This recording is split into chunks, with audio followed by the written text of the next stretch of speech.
We're back with chapter 17 of It's the First Day of School Forever. I wanted the rest of the afternoon to drag on forever. I didn't want the final bell to ring. I knew it would be the final bell for me. But that afternoon seemed to fly by in about 5 minutes flat. When the bell rang, I jumped to my feet. My legs felt shaky. My throat was too dry to swallow. My eyes darted from side to side as if I expected Darnell and his buddies to jump me right in the classroom. I hurried to the door, but Shelley stepped in front of me. "Did anyone warn you?" she asked in a whisper. "Yes," I said. Did they tell you that the football team plans to punch your lights out as soon as you step out of the building?" "Yeah," I said. "They told me." "Okay," she said. "Just wondered." And then she added, "It's nothing personal, Artie. I mean, Darnell and the other guys are really the nicest kids in the school. They never get into fights or anything."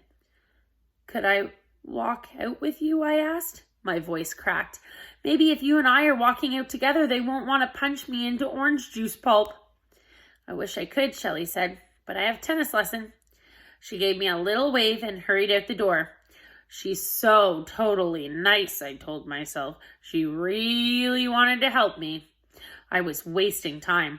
I knew what I had to do. I had to get to my locker, dump all my stuff, sneak out through the back door, and run home. I had to be fast. The football players might already be ready and waiting for me. Maybe waiting by the front door. Maybe waiting down the street. I kept my eyes alert as I trotted down the hall along the row of lockers. I stopped in front of mine, and I dropped my backpack to the floor. My hand was shaking so hard I could barely grip the combination lock. The hall was still crowded with kids.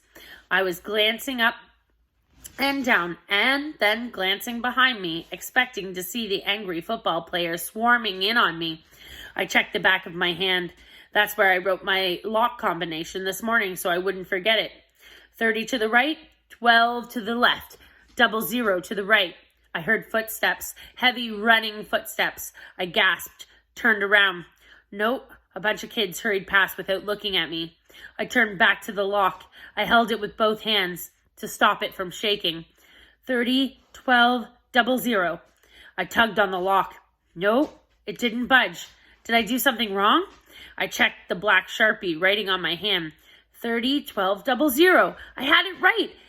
I must have turned it wrong. I glanced all around. No sign of my punishers. I took a deep breath. I began to twirl the lock dial again. Carefully. Very carefully. I tugged it down. No, the lock didn't spring open. Come on, open, I shouted angrily. I kicked the locker. I was frantic. I had to get away from here before they found me. I grabbed the side of the locker door and, with both hands, I tried to pull it open, but no. I tried to slide my fingers under the metal door and pry it open. I was straining my muscles, pulling on the door with all my strength, when I felt a tap on my shoulder. I gasped, and I spun around, and I stared at Darnell, breathing hard over me. "Dude, what's up with you? Now you're breaking into my locker," he said. "Is there something that you want in there?" And that's the end of the chapter.